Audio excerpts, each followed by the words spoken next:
In this game, dingus plus loose goose plus house equals baby. Horses produce milk and beware copious amounts of poop. To achieve 100% completion, I'll have to defeat terrifying bosses, knock over all 36 Steam achievements, defeat the curses of sadness, greed, and death, and collect all 496 cards in the game. And let's just say the quest to find these cards got a little bit out of hand. Welcome to 100% of Stacklands. Stacklands Booster Pack, a new world. Villager. Berry bush. Rock, wood, coin. Drag the villager on top of the berry bush. He's picking the berry bush. Hey, first achievement. In my land here, I've got cards, and the cards can be stacked. A land of stacks, if you will. The Stacklands. Humble Beginnings Pack is now available. Drag 3 coins there. I don't have 3 coins. My villager here is a good worker. I next had him extract a stick from the wood, and most cards can be sold. You can see the sell price on the bottom left. I'm going to sell the stick so I have 3 coins, and then I can use the 3 coins to buy the next pack of cards. Humble Beginnings, wood, berry bush, tree. Ooh, let's get the villager on the tree. The villager expertly stole a stick from the tree, and I'd noticed time ticking in the top right there. Moon 1 was nearly over, and I discovered I could speed up time and pause too. Soon it was the end of Moon 1. Oh, feed villagers. Oh, he ate 2 berries? Come on, bro. How hungry are you? It's just as well I'd harvested that berry bush twice, because if you fail to feed your villager at the end of a moon, they immediately die. My first berry bush was spent, but I'd luckily gotten another from that Humble Beginnings pack, so food was soon sorted for Moon 2, and I had old mate fully harvest this bush to get ahead in the food department. I hope the berries don't spoil overnight. As you can see, there's a quest list on the left there that serves as a guide, so I was trying to figure out how to get soil. But out of the stuff I had handy, my villager could only interact with the wood to get more sticks. Stick and flint. Oh.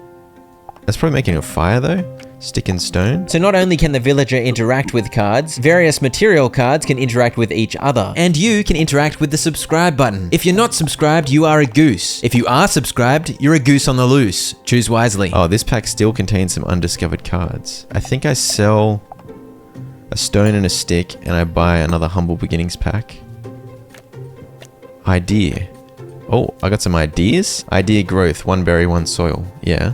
Idea house, 2 wood, 1 stone, 1 villager. I love a good idea. My campfire was soon ready, so I tried to roast my villager, and Moon 2 ended. My little guy went munch munch, and you know who else goes munch munch? This guy. Probably. Big thanks to Watcher of Realms for sponsoring this video. Watcher of Realms is a fantasy RPG available on mobile and PC, featuring over 200 unique heroes, a vast world with a rich storyline, and 360-degree real-time combat in which you strategically deploy your heroes to rain down devastating skills upon your enemies. Watcher of Realms is currently hosting the Way of the Samurai event, featuring a limited-time hero Kagiri. Once a sacred guardian of vows, Kagiri is now an undying avenger, wielding his incredible power to destroy those who betrayed him. You can dive into the Black Blade Chronicles to earn Kagiri's exclusive artifact and obtain abundant rewards through daily login events. There's a new fishing event, a matchup event, and many more surprises waiting to be discovered. With so many heroes, there's huge depth to the game, but with user-friendly features like background auto fight and quick star up, it's easy for new players to jump in and enjoy the adventure. You can test your skills across a number of game modes, including taking on powerful PvE bosses, or you can join a guild and engage in intense guild versus guild battles, where you'll defend your stronghold and conquer enemy bases.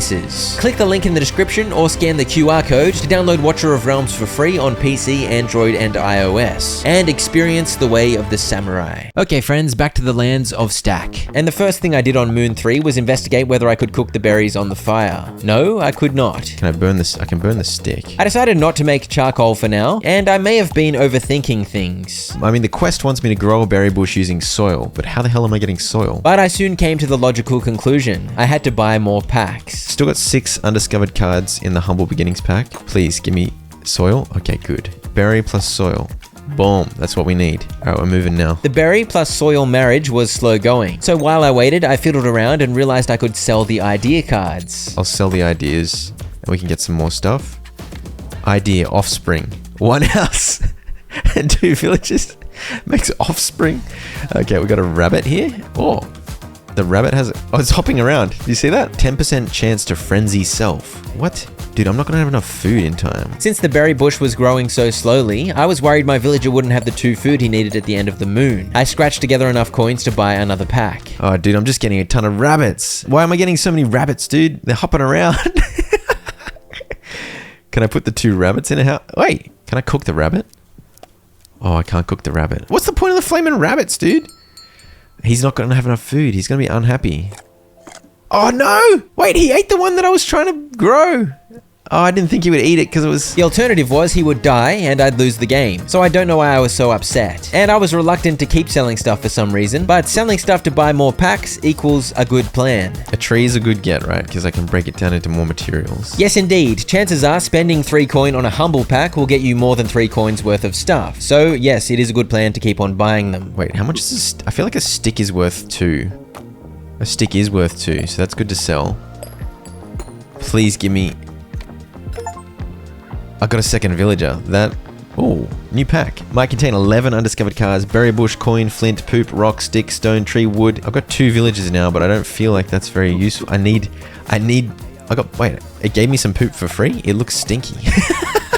What happens if I put the villager on the poop? Nothing? Hang on, I don't want a second villager. Oh, I just realized now I'm gonna need 4 food to feed my 2 villagers. I don't even have any berry bushes sorted. I broke down the wood into sticks, sold the sticks, and bought another pack. Please. Let's try get a seeking wisdom. Idea garden. 1 soil, 2 stone, 2 wood, 1 villager. Simple building for growing food. That's what we need. And so I got into a bit of a flow selling and buying packs until I got what I was after. Okay, there's a berry... Oh, what? New weaponry. Stacklands booster pack. Oh, a bunch of ideas for weapons. Dude, what is going on? We got the rumor of combat. Some attack types are stronger than others. For example, melee beats magic. I don't know where all the poop's coming from. Oh, the rabbits are pooping. That's where the poop's coming from. Well deduced, you genius. Rabbit poop indeed. Thankfully, I'd found a couple of berry bushes, so I could get the food needed to survive this moon. I'm just gonna sell the flint and buy another humble beginnings. Another rabbit, dude. Alright, there's a second wood. Let's keep going. Sell even more. There's 2 stone. Okay, hang on. 1 soil, 2 stone, 2 wood, 1 villager. Finish this berry bush. Boom. We're making a garden. And I actually have enough food for the villagers. Good. We need a replay of that, because that berry was harvested with about 2 seconds to spare. One of my villagers nearly died of starvation, and I did not even notice. To be fair, I'd managed to put together the materials for a garden, which is clearly very impressive. I have 2 cards too many.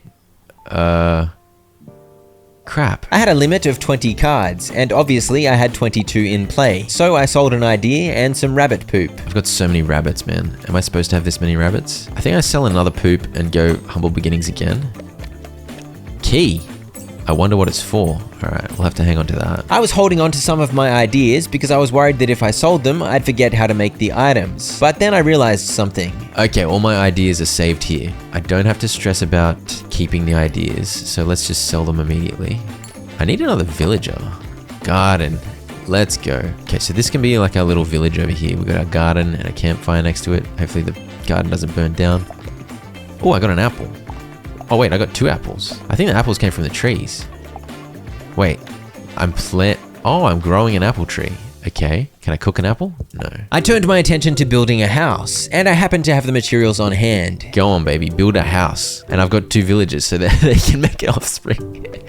You harvest from this tree? All right, we're moving now. We got poop piling up. It's true. Out of all the things going well for me, the fact that poop was piling up was definitely top of the list. These rabbits are good actually, because the poops you can sell. Soon enough, the house was ready. I feel like I hold off on offspring for a second. I wanted to make sure my food production was stable first. I was relieved my villagers didn't eat the apple that was growing in the garden, because that would have been a travesty. We're gonna buy seeking wisdom. What do we got? Idea shed, coin chest, shed. Increases your card cap by 4. The shed idea sold for a whopping 5 coins, very juicy, and I was certainly buying card packs willy-nilly by this point. Also, I made a slingshot out of 2 sticks and a rock. Oh, what? Reap and sow pack is now available. Oh gosh, I just made a militia. Did I want to do that? A villager that's ready to rumble. And just as well, because the next pack I opened had a nasty surprise. A rat. Oh no. The rat attacked my villager, so I sent my militia in to keep the peace, and the rat was vanquished soon enough. Oh my gosh. Okay, so that's how they lose health. Meanwhile, the garden had finished pooping out an apple tree. Can the militia work? The militia can work. Okay, that's good. I don't know what's going on anymore. Yeah, 8 things just happened at once, and it was a little overwhelming. Let's just continually grow apple trees, I guess. As you can see, apples provide 2 food, so these were a great improvement over the berries. 1 stick, 1 wood, 1 stone. villager. All right, make a shed. I'd found all the cards the Humble Beginnings pack had on offer, but the Seeking Wisdom pack still had 7 undiscovered cards. So at this point, I figured buying those was the way to go. Idea chicken, one egg. Alleged descendant of dinosaurs. I don't see it. I do.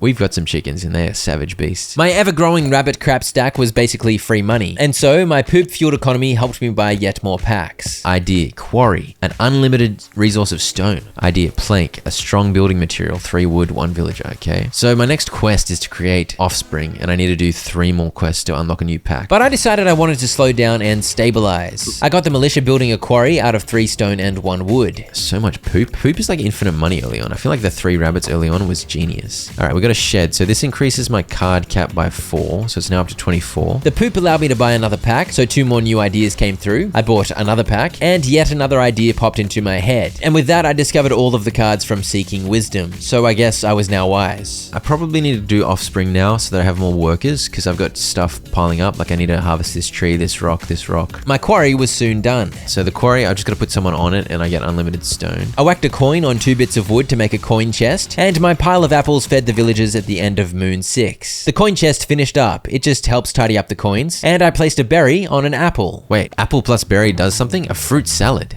Interesting. The fruit salad provides 3 food, the same as the 2 plus 1 from the apple and berry. But it's a great way to reduce the card count, as obviously it combines 2 cards into 1. It also sells for 5 coins. I got a berry bush growing, and as my militia picked more apples, I combined one with this berry to make yet more fruit salad. So the food situation was looking steady, and I sold 6 more poop. Whoa! New pack unlocked. Curious Cuisine, 14 undiscovered cards. Holy crap. I'm gonna buy the Reap and Sow first.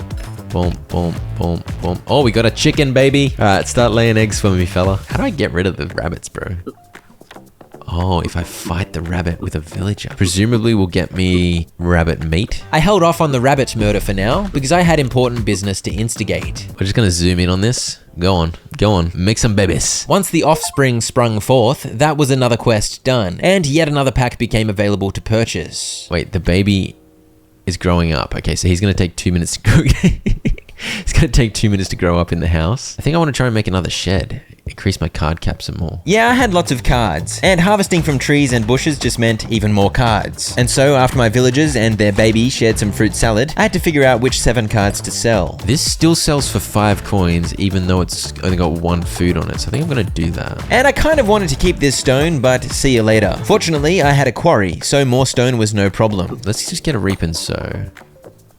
Boom, boom, boom, boom. Alright, we got so much food now, dude. This is out of control. And make another berry bush, I guess. There's the stone. So you jump on there and make another shed. My poop. Stay over there, you silly chicken and rabbits. I need to make... Can I make a fence to keep these idiots under control? I got too many berries. Oh, an egg. Cook the egg. What? You can't cook the egg? Make a chicken. I guess I just make another chicken. Go on, fertilize the egg. No, that's not how it works. The chicken that laid the egg was now using its big butt to incubate the egg. But where is the rooster that became close friends with the chicken in order to fertilize the egg? Maybe it was one of those cheeky rabbits. I need to try and get more wood. I don't need more stone, dude. My goal now was to make a lumber yard. So I bought packs until I had the 3 wood and 1 stone needed, and I got that building. I've got too many cards. I've got so many berry bushes. Oh, my village is ready. I just realized. Get this done, get this done. Oh, nice. I got that done just in time. The armory pack is unlocked. Okay. Oh, look at all these quests, by the way. Wait, where did these quests come from? Were they here the whole time? Find the catacombs. How the hell? Wait, what? At the end of Moon 8, I had to get rid of 9 cards. So I sold some berries, which felt like madness, but you gotta do what you gotta do. And I had my militia kill one of the rabbits and got the raw meat cooking on the fire. I made the most of my lumber camp and quarry. Alright, we're making another shed. And with food well and truly under control, I figured I could handle feeding another mouth. So I sent 2 villagers into the house for some alone time. I soon had my 3rd shed, pushing the card cap up to 32, and I sold some berries to save up 15 coins. Let's buy Logic and Reason. Oh, we got a brick. Idea, farm. 1 soil, 2 brick, 2 plank. All right, I'm taking this off so I can keep this soil. brick. I need 2 bricks and 2 planks. How do I make bricks and planks again? Bricks and planks are 3 wood, 3 stone. Oh man, I shouldn't have sold this stone. So I'd progressed to the point where I needed refined materials. Once I had 3 wood, I whacked a villager on there to begin making a plank. I got another shed building too, because I was still struggling to stay below the card cap. But between building these things, maintaining food stores, and gathering resources from the quarry and lumber camp, my villagers were kind of busy. Okay, keep making fruit salad.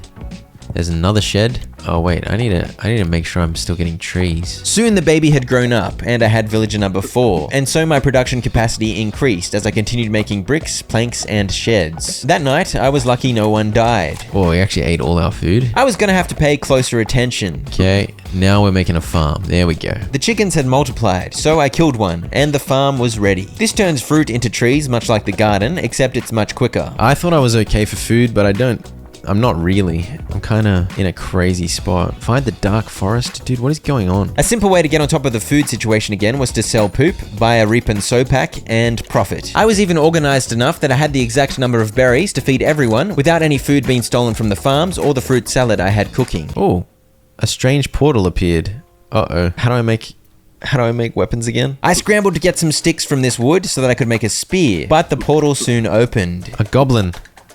Ah! Get a villager in there to help. Oh, good. Fortunately, my 2 dudes were up to the task of taking on the goblin. Oh, dear. Okay.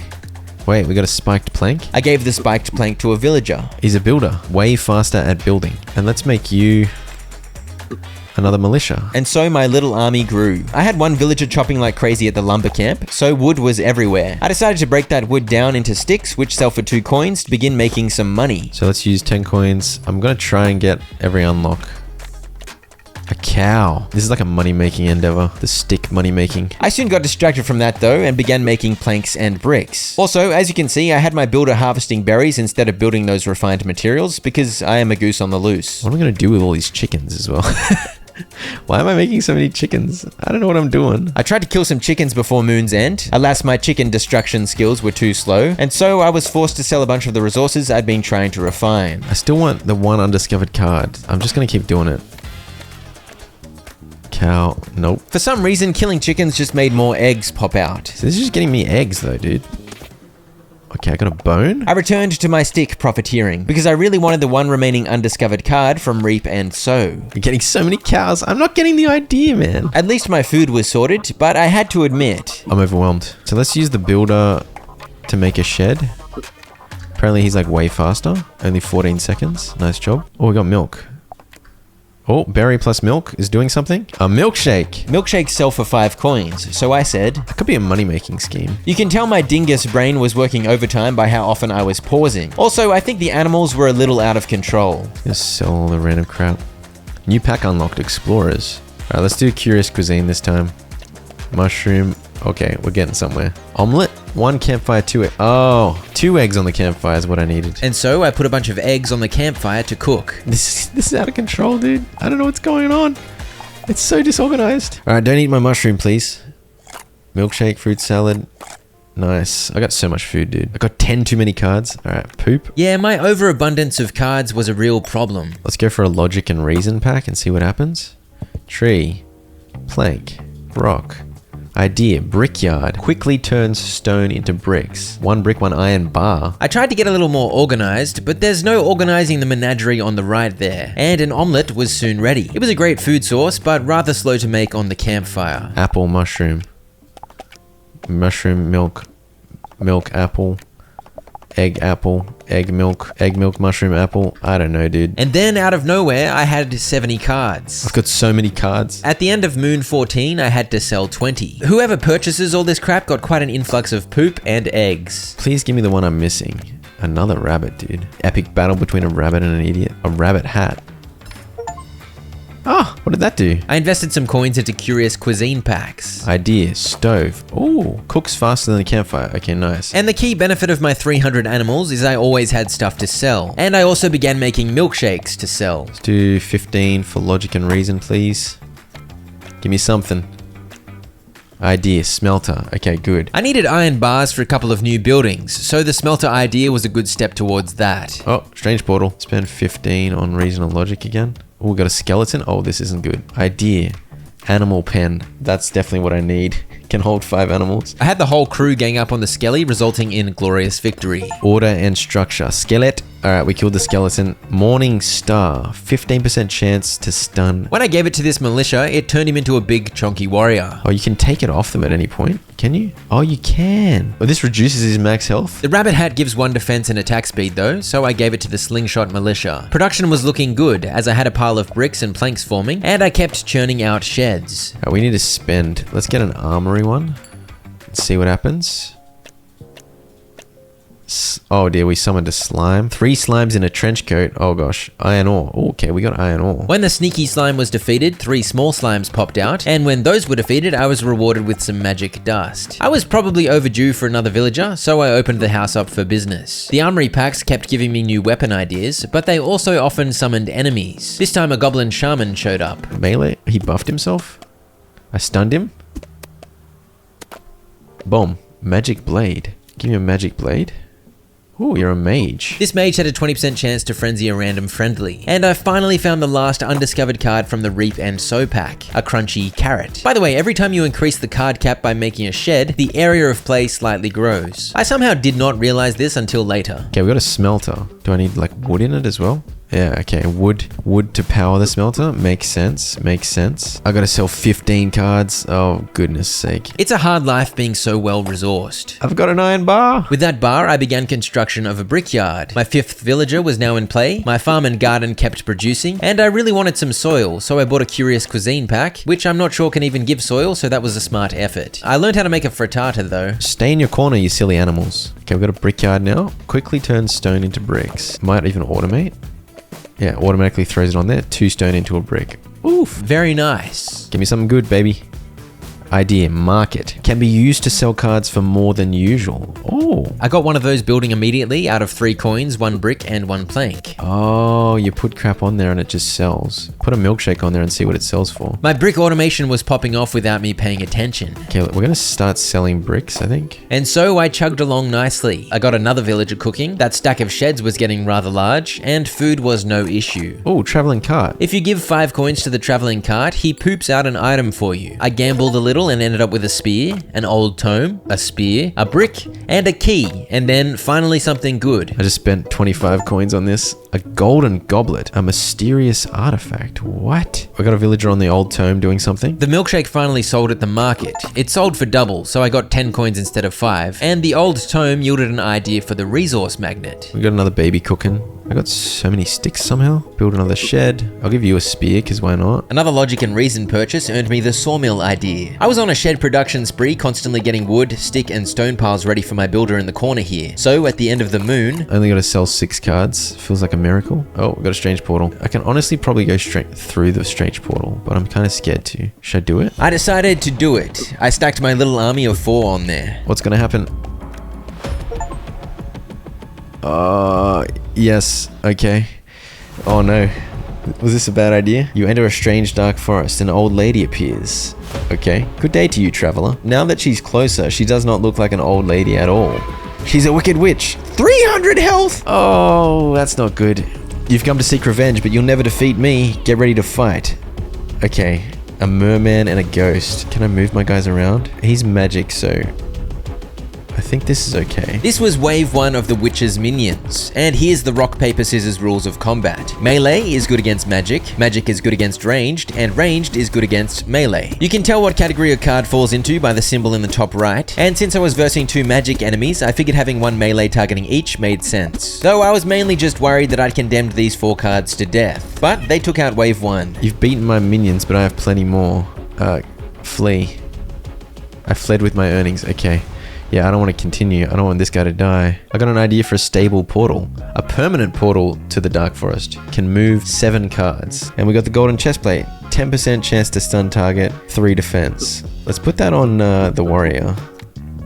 I feel like he's a beast now. He's got heaps of stun chance and lots of defense. Nice. I kept my milkshake market chugging, and I said something only an absolute goose on the loose would say. Am I crazy or did my board get bigger? Your board got bigger like 20 times, mate. Literally every time you build a shed, you big idiot. The beginning of the board. Okay, this actually feels so much more spacious now. That's great. I guess because I made 5 sheds in a row, it suddenly felt way bigger. Anyway, that stuff in the strange portal was crazy. Evidently, I still had plenty of waves of the witch's goons to defeat, and my stable portal was soon built, with which I could return to the dark forest at any time. Not yet though, as I was too scared. I made another market. We've got 6 villages now, so I need to up the ante with food, I feel. When my market finally sold another milkshake, I was watching carefully. Yeah, so that did sell for 10. It sells stuff for double. So if I get 2 more going and just constantly have that crap happening. I need a new farm though. And for that, I still needed soil. Stick and poop is doing something. Growing tree. Oh, that's how you grow a tree. Here I thought poop was just for selling. How wrong I was. I got the triple milkshake shop shenanigans going on over here on Lactose Street. Big profit incoming. And I began buying packs trying to find some soil. I don't care about making a tree, to be honest. Just gonna keep making sheds. I got the achievement to have 50 coins, so clearly I was rich. You weren't that good, traveling cart, but I'll try you again. Soil, yes! I'm sorry for the smack talk, traveling cart. I will forever be indebted to you. But here's why I am a goose. I had a quarry and brickyard, so I could have automated brick production, but no. I had the sawmill idea, so I could have made one of those to automate plank production, but no. All I was doing was making infinite sheds and selling milkshakes. Actually, when I say that out loud, that's pretty awesome. I bought a logic and reason pack and found some iron ore, which I got smelting, and I got the idea for a temple too. 5 plank, 5 brick, 3 iron bar, 3 villages. An important place of worship and needs a mysterious artifact. Oh, I guess my golden goblet. That's cool.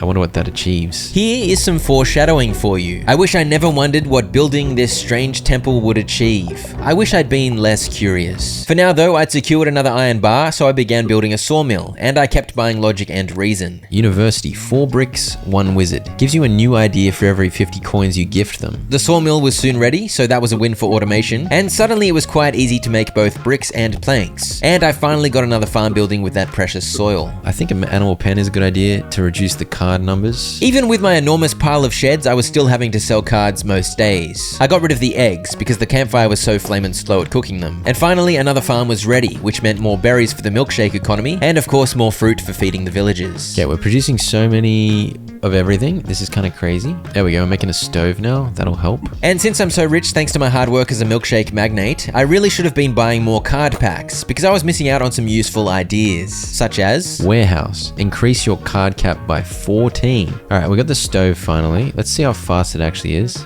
Oh, it's so much faster. Okay, nice. The next idea I found was a smithy, which can craft weapons and armor. It's kind of hard to stay organized at this point. I got lots of bricks and planks. I next bought an order and structure pack for 25 coins. And you don't actually have to take the coins out of the chest, you can just drag the chest straight onto the packs to buy them. I worked that out like 3 hours later because I'm a goose. But anyway, this pack was quite juicy. Iron mine. An unlimited resource of iron ore. Okay, well, I'm glad I did this. Most of the higher tier buildings needed iron bars. And I'd been relying on finding random chunks of iron ore from packs, so this was going to be a vast improvement. How do I have 8 cards too many?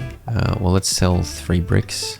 The fact that I was selling bricks and planks says a lot about the joys of automation, but I sadly was going to need to find one more flint before I'd be able to make the iron mine, though I at least had an iron deposit on the left there helping the iron bars begin to flow. With one of those bars I built an animal pen, and I'd been assuming this would somehow reduce my card count by stuffing a bunch of animals into one card, but no, it just stacked the animals, which is still very useful because it stopped them from bouncing around like maniacs. Only 5 animals fit in each pen though. I soon had the flint to get that iron mine too. Meanwhile, I was making so much money from milkshakes that my coin chest was overflowing its cap of 100 coins. Look at this glorious lineup of automation. Iron bars, bricks, and planks. You'll love to see it. I've got so much iron all of a sudden. I think I should make a warehouse and an achievement. Reach Moon 24. Let's go. Longevity, apparently. I built a couple more warehouses, ballooning my card cap well over 100, and making things rather zoomed out. I took on a giant rat, frogman, and mimic who rudely invaded through a strange portal. I don't know what's going on. I got some goop. I got a bow. I'll give that to this villager. He's an archer. I then decided I wanted a potato. Finally got the potato. Okay. It's always good to have a potato. Got another warehouse up to 148. Okay, this is good. The only new cards I had left to discover were from the Armory and Explorer packs, so I began purchasing those and was immediately rewarded with the axe idea. There was also a slime in the Armory. Alright, feed the villagers. They're like in the middle of a fight, but they still got time to eat. I respect that. I can probably move on to trying to make stew now? Potato, raw meat, onion, carrot. But before using up my single potato, I whacked it in the farm to multiply. I further organized my rampaging animals with another animal pen. I whacked 2 friends into a house to spawn another villager. And this time there was a bear in the armory. It was literally a beast, but also it was a bit of a beast. But my motley crew was able to take it down and steal its bone. I purchased my first explorer pack. Not a frog, man. A mountain. A hill with a pointy edge, 3 undiscovered cards, an idea, iron deposit rock. I took out the frogman, but I wasn't exactly sure what to do with the mountain. My initial assumption was that it would function like a strange portal and take my troops to a different area, so I was wary. Got the frittata, so that gives 3. That's quite good. I'd used the potato to make a frittata instead of a stew for some reason. Potato plus egg plus stove equals frittata. As I steadily made big dollars from my milkshake empire, I continued buying armory packs to see what else there was to unlock. Chainmail armor, 2 iron bar, and a smithy. Oh, that's right, I can make a smithy. I was still quite overwhelmed at the many things to keep track of, but as long as the food was under control, which it was, I was free to take my time. I next had a mage make a university out of 4 bricks, and I paid the researchers their 50 gold, and before long, an idea popped into their heads. Resource chest. A chest for storing resources. What's your problem? Are you sick? Oh no, you're well fed. Ah, is that because you ate a frittata? I think it is. I made a resource chest, and these are glorious for tidying up, as you can chuck 1 resource type in there instead of having giant piles everywhere. I also made a smithy out of bricks and iron bars. Making this prompted me to look through the many military ideas I had available, but I did not end up making anything just yet. I didn't feel a huge need for more weapons and armor, since a fair bit had dropped from the various enemies I'd been fighting. As you can see by all the potatoes on my farms and garden, I was trying to make as many frittatas as possible by this point, but it was slow going, and I felt starved for iron, so I made a second iron mine to speed things up. I got 34 too many cards. Seriously? I had a decent stack of bricks. There were 16 of them in that brick chest there. A good stock of planks too, so automation was definitely one of the culprits responsible for blowing past my rather large card limit. But I also just had tons of fruit. So much flamin' fruit. Then I did something regrettable. Okay, we got 3 iron bars, 5 planks, 4, 5. 5 bricks. I need 3 villages. Okay. They're gonna build a temple. It's gonna take a minute and a half. 90 seconds later. Mysterious artifact. Oh. Start the ritual. What? The final boss? What are you talking about, the final boss? Oh my gosh. What have I done? I'm gonna lose. I have no chance against this big fella. Maybe I can defeat him. If he fights my cows. Unfortunately, my glorious cow strategy did not work, and soon the demon engaged in combat with a few of my villagers. Also, an angry rabbit decided to team up with the demon. I guess it was tired of me selling its poop for profit. I concluded my only hope was to get my entire village into the fight and hope for the best. This is where I lose. Oh, he's hit for 2. Oh, I might have a chance here. Nah, he's just got so much health to get through. I need him to miss. Oh, I should have started fighting him towards the end of the day and then I would have got a heal. If I can somehow survive... Nah, it's over. I'm dead. No. Corpse. When I had all 7 of my crew in the fight, it seemed almost attainable. But once I started losing fighters, the dire reality of my situation was confirmed. I innocently thought a sacred goblet relic at a glorious temple could only result in positive and wondrous blessings. Alas, it actually summons a big old demon. You know, I wasn't that far off beating him as well. I should have waited until towards the end of the day and just avoided fighting him. Why did I fight him? I don't know why I fought him. It's true, when the villagers eat, they get a bit of a heal. And considering I got him down to under 100 health, maybe that would have been enough to secure the win. Alas, it was all over. Wait, are there really still that many more things? Surely that's not the real final boss, is it? There was nothing to do but run it back. And no more experimenting with temples this time. Dude, I've already done 20 out of 36 achievements. This time round, I knew what I was doing. I had all the ideas I'd unlocked available, and I was making babies in no time. Let's fast forward about an hour. This run, I mostly skipped sheds, and I rushed to automating bricks, planks, and iron bars. As you can see, with those iron bars, I'd made quite a few warehouses. My food was looking good. I was gravitating towards going all in on omelets, because all you need are chickens, chickens pooping out eggs straight onto stoves, which pretty much runs itself with minimal housekeeping required. And yes, at the end of Moon 26, this is how things looked. Just 5 villages, but a heck of a lot of bricks and planks. We're getting like infinite omelets. I'm gonna sell all these because who cares? Who needs fruit when you've got infinite omelets? At this point, I grew my population to 7, because 7 is the maximum you can take to fight in the dark forest. Also, I had lots of bricks. This brick chest is full, dude. Are you serious? I had a smithy running, and I'd worked out chainmail armor was easy to make from just 2 iron bars. And it gives a solid 5 health and 2 defense, so it was a great way to get all my villagers armored up. I was also spawning chickens willy-nilly, because I was all about the omelets. Maybe slightly too many omelets. I have to sell 18 cards? What? Well, I did have a lot of milk and poop lying around. As you can see, I'd caught up to and exceeded where I was last time, with a much more efficient board. So I turned my attention to discovering the missing cards from the armory. What do we got now? Hammer. This meant I was fighting lots of silly goobers, And a rat crown. which helped gear up my crew. Chainmail armor for you. Magic ring. Grants you magic powers. I didn't bother with a milkshake money-making scheme for this run. I just sold poop, milk, and omelets, or any of the other 47 items I had automated for that matter, and this kept the packs flowing. Magic tome. I feel like my army kind of owns. Well, they do when they're picking on one lonely rattler. Helmet. Boom. Boomerang. And Big Bear here dropped one of my favorites. Bear claw. Is that a weapon? Warrior. Hell yeah. Look at this guy. Bear claw gives him critical hit, frenzy, health, attack speed. Oh, what the hell? This warrior's soloing all these nerds. I didn't even realize. How rude. All good, I'll take some more loot. What do we got? Wizard robe. Pickaxe. I made yet more warehouses in the bottom left there to facilitate yet more omelets, and kept the armory packs flowing. Throwing stars. 3 iron bar. Oh, that's good. I liked that one because it was item level 8 and easy to make. I was less enthusiastic about the next idea, which was level 2. Magic staff. And finally, Broken bottle. Okay, we've got everything from the armory we can possibly get, it looks like.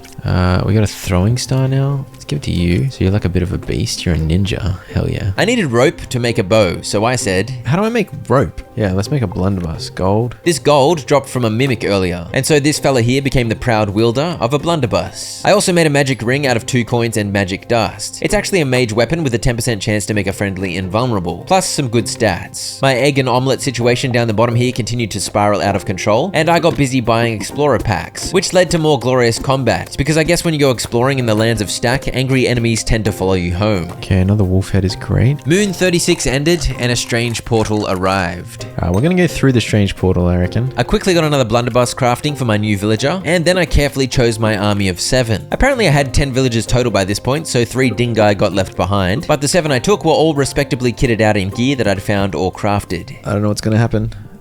I don't know what's gonna happen. Do you reckon I can win this whole thing? I'm pretty stacked. Good day to you, traveler. Go on then, Wicked Witch. I think we can manage this wave. I'd ignored the Dark Forest so far this run, but after the demon catastrophe last go round, I figured the witch was probably the first boss, and I definitely wasn't going to be fooling around with any demonic temples until I'd conquered whatever lurked in the forest. Once wave 1 was defeated, I chose to proceed to wave 2. This wave had 4 enemies instead of 2, and there was more variety of enemies than I was expecting. Look at that giant snail. Terrifying. At the end of wave 2, things were still looking great, with that mage second in the lineup there suffering the most injuries, having taken 4 damage. During wave 3, I realized something. Oh, hold on. I can move stuff around. As you can see, there are a bunch of arrows indicating who can attack who, and considering certain types are strong and weak against other types, it's wise to be strategic with your card placements. These were not great card placements. My guess is I forgot what's good against what. But again, melee beats magic, magic beats ranged, and ranged beats melee. So this could have been better, but considering I outnumbered them, it didn't matter too much. Except the blunderbuss fella on the end somehow got owned. Oh no, one of my dudes died. I will flee for now. No! I brought home a respectable pile of loot, including the gear my poor dead idiot had been wearing. And to be honest, it's easy to breed a new villager and just give them the same gear, so I immediately felt better about the death in the family. No big deal, everyone is replaceable. As you can see, I also got a couple new pieces of gear. Item level 10. That seems good. The magic tome gives a 10% chance to heal or frenzy a random friendly. Seems good indeed. Does everyone get fully healed after feeding? No, I don't think they get fully healed? They get a decent heal, so give it a couple of days and everyone would be back in shape. In the meantime, I continued unpacking explorers. I got my first forest card and an old village. Another villager grew up and I had a set of items waiting for him, and I took stock of my quests. Okay, so we gotta kill the demon. You gotta get to wave 6. I've done all the power and skill ones apparently. Make a villager wear crab scale, wizard, amulet of the forest, have 3 houses. So I feel like we take a few of these fellas. Wait, what does that mean? Exploring mountain. Does that mean they go out and they just bring stuff back? I don't know. Oh. Hell yeah, the mage brought a rock back from the mountain. You love to see it. They bring trees in. What the hell? Did they bring a villager back? Yes, indeed. When exploring the old village, there's a chance to kidnap a villager. And when exploring the mountain, there's a chance to kidnap a slime. So they bring back anything useful, or like what are we doing here? Rare portal. I decided I didn't care for the random purple exploration cards, so I sold them. And I figured it was time to head back through the portal. Oh, this seems harder. This is wave 4. Okay. So I picked up where I left off last time, which is handy because I was back with a full complement of fighters at full health. Defeating wave 4 went rather smoothly. Alright, we'll try 5. Oh, tier 5 might be hard here. So melee is good against mage. So I proceeded to place my mages against their melee, putting myself at the disadvantage, because clearly I am a prime dingus. Don't worry, I sort of fixed it before I unpaused, but clearly I still couldn't remember the matchups properly. Mage is good against range. Range is good against melee. Mage is good against ranged. Well spoken, you goose. Regardless, this wave went reasonably well. I think this is risky, but we're gonna try wave 6. Okay, so what are the matchups again? Melee against mage. That's the way, mate. I believe in you. If I do that, it should be okay. Yes, this was a decent way of doing it. And as you can see, the very effective that pops up confirmed the theoretical type advantages were having an impact. Getting the numbers advantage early was huge. Landing the occasional stun was huge. And just as I was about to win, I realized something. Oh, you can see what armor they're wearing. Alright, we beat wave 6. I think I'll leave it there. Fight the Wicked Witch. Oh, maybe I must be close to fighting the Wicked Witch. That's interesting. Okay, so the stove is... Stoves are made of flint, brick, and an iron bar. And considering the overabundance of eggs down here, I figured another one was necessary. I sorted through the loot I'd come home with. I kept the villagers flowing so the village could keep growing. I continued opening explorer packs. And I made 2 more houses just to get the build 3 houses side quest done. Still got stuff to discover, don't I? Oh, there we go. That's what it was. Plains. Yes, indeed. The Plains card was the last discovery I had left out of all of the packs. I'd stopped bothering to automate stuff like planks or iron bars a while back because I had too much of everything. I had way more food than I could possibly eat, and now I'd unlocked every card. The next frontier was defeating the Wicked Witch. When the strange portal next appeared, in we went. Oh, dude, I only brought 1 melee? How did I manage that? I was a little heavy on the ranged dudes, no doubt. And for wave 7 here, we had a 7v7 battle firing on all cylinders. Some of my ninjas on the right there got low pretty quickly, as these ents were absolutely popping off. I took the win though, and decided to press on. I might lose some nerds, but we'll go for wave 8. It's fine. The type matchup was more favorable for wave 8, so I wasn't too heavily punished for having just the 1 melee fella. But stat-wise, the Wicked Witch's minions weren't too far behind my villagers, so this was a hard-fought battle. I lost 1 ninja, but stayed in the lead, and I shuffled the board around as enemy troops began to fall, doing my best to keep the card positions reasonably advantageous. Old mate Militia there scraped through with a mere 2 health, and it appeared wave 8 was the last, because I had the option to fight the Wicked Witch herself, but I fled for now to lick my wounds. I then had too many cards, so I sold a bunch, and now is a good time to point out I never actually made a coin chest on this run. I'd just been spending coins as soon as I earned them. What a lunatic. I got inspired to tidy up as well, so I made a bunch of resource chests and did my best to put away all the random piles of crap everywhere. I also got everything automated again, just to kill time, and to feel the glory of neat automation. Fairly pointless neat automation at this juncture, but impressive. I made some coin chests too. I'd been killing time waiting for another strange portal, even though you can make stable portals to go back to the Dark Forest whenever you want. It's possible I totally forgot about that because I'm a goose, but I like to think I just wanted an excuse to tidy up. Anyway, as you can see, I carefully picked my team. 3 melee, 2 mages, and 2 ranged. And here we are fighting the Wicked Witch. Except she had quite a few goons. I was actually outnumbered for once. Arranging your cards when outnumbered is rather difficult, so I had quite a few vulnerabilities. And I'm sure it won't surprise you, but I am a goose on the loose. And here is some more proof of that. I genuinely did not realize that the enemy card on the left there was the Wicked Witch herself. I thought I was somehow fighting wave 9, and maybe the witch would pop up next. Dude, I'm getting owned. Yes indeed, one of my ranged militia was down already. Some of them had rather beefy health numbers. But somehow over the next passage of play, my cards remained relatively healthy. Things like blocking attacks and proccing heals were huge factors in this. And finally, some enemy cards began to fall. And then I realized... Wait, the Wicked Witch isn't Oh, what the hell? The Wicked Witch is here with a bunch of minions. I thought I was just fighting like a normal fight. That, my friends, is what you call Big Goose energy. Somehow, 5 of my cards had 20 health or more, but this ninja wasn't looking so healthy, and it soon fell. But their elf soon fell, and one of their ogres, and as you can see, I had 2 of my melee chunky boys across from the witch, mitigating her damage and also wearing her down. But this meant my mages were vulnerable to their melee ogre. But then I discovered something. Alright, let's swap. Give you these for a sec so you can finish off this melee dude. Okay, melee dude's dead. Swap back to these. So now I had 3 melee with the advantage against the 2 mages left, and 2 mages of my own which were on even footing with the enemy cards. The merman's stronger than the flaming witch. Not strictly true, but it did feel like the merman was landing more hits. Soon the fish idiot fell, and it was time to gang up on the Wicked Witch. Landing stuns when you're fighting one target is outrageous. Chance to stun's crazy. The chance to stun is crazy.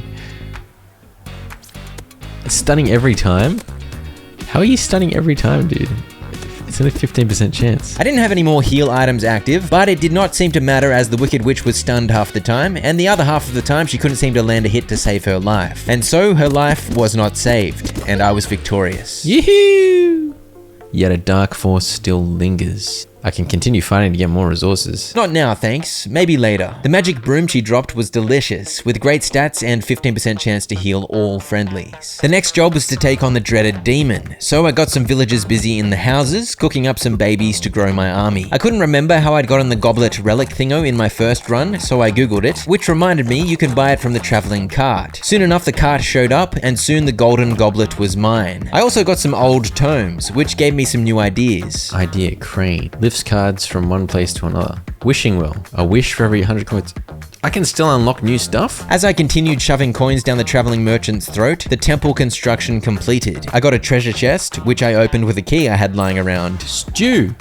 Oh, stew gives so much food, holy crap. Now that I knew there were still ideas out there that I hadn't collected, I instructed a mage to build a university for me. But evidently, I was too impatient to wait for it to build because... Go on then.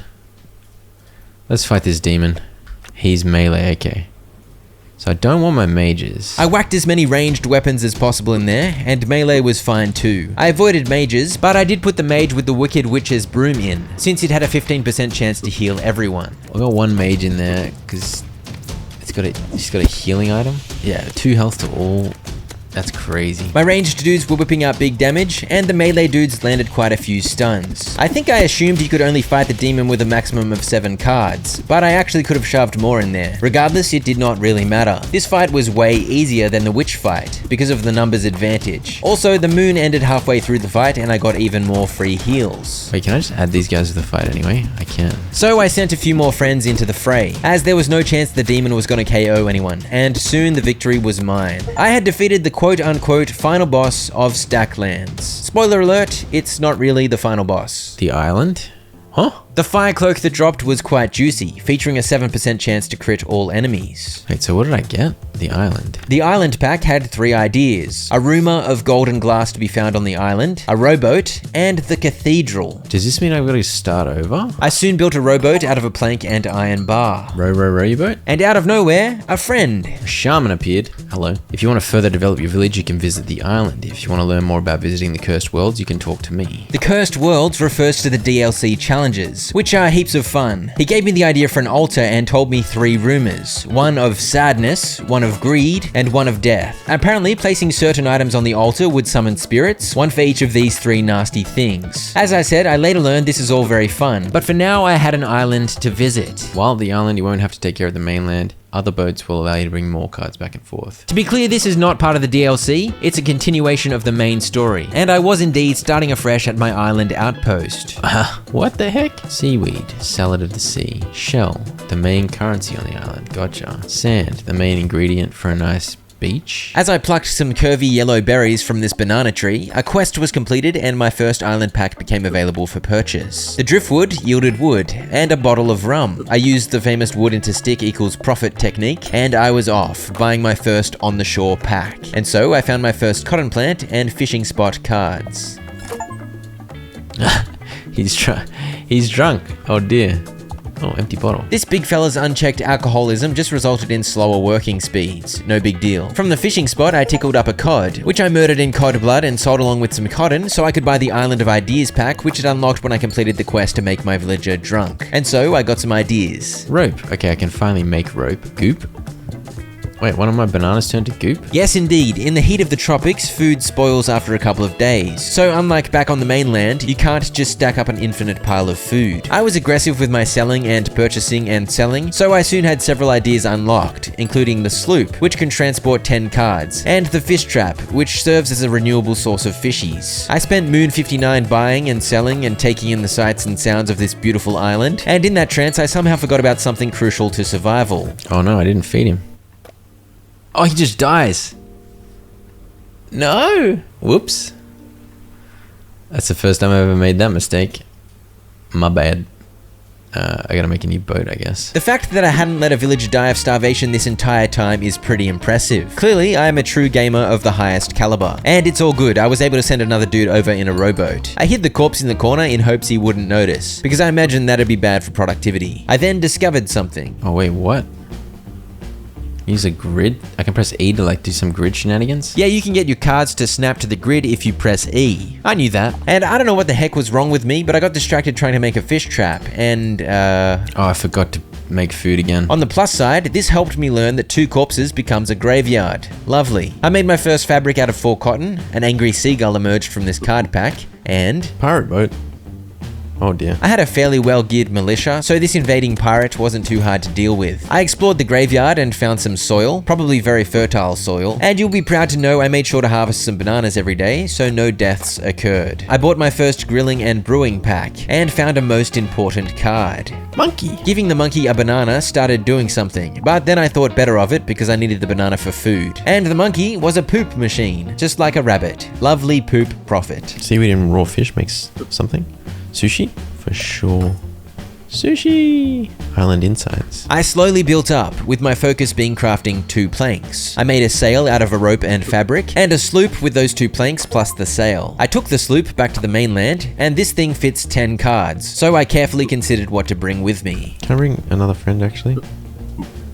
No. That friend hadn't been able to come because the sloop already had 10 cards on it. But I am a big goose, so I took it to mean you can't have more than 1 villager on a boat, which makes no sense. So as I continued establishing my island base, I assumed the game would give me another random island villager to make babies with, but that never happened. As a result, this militia was flying solo for quite a while. As I said, goose on the loose behavior. Anyway, as you can see, I brought the materials to make some warehouses and a stove, a great win for civilization and board embiggification. I bought a couple of island insights packs. Greenhouse. Sacred key. Raw meat can be used to catch shark. Composter.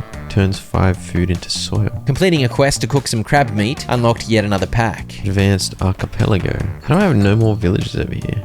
What is going on? It's because you are a buffhead. Opening my first island archipelago pack got me some cane sugar, also known as candy flavored grass, and a merman slimed his way into combat with me too. I had another shopping trip back to the mainland, and my next goal was to get that fish trap set up, so I started opening packs looking for a fishing spot. Initially all this achieved was seagull swarm silly willies, but eventually I got one. I placed a stone and a rope on it, and finally a fish trap. The fish trap catches different fish varieties based on what food you pop on it to act as bait. Suddenly food felt well and truly under control, especially with the stove working overtime. Except as I mentioned, piling up food on the island isn't ideal due to spoilage, so I ended up selling a few grilled fish. I continued opening packs, and above all else, this resulted in serious monkey multiplication. This archipelago pack gave me my first gold deposit, and I was starting to get some glass too. I've still just got 1 villager. I don't know what's going on. I think I stuffed it up because I died 8 times like an idiot. No, that is not why, though you are an idiot. Putting a banana in the fish trap summons an angry eel. Back on the mainland, I finally worked out I could bring as many villagers back as I want, but I only brought 1. I hadn't played the game in a few weeks at this point because Satisfactory came out and I got very distracted, so I'd forgotten what the hell was going on. As such, I chose to take it slow on the island with just the 2 villages, while I reacquainted myself with the game. I think I gotta get a lumber mill and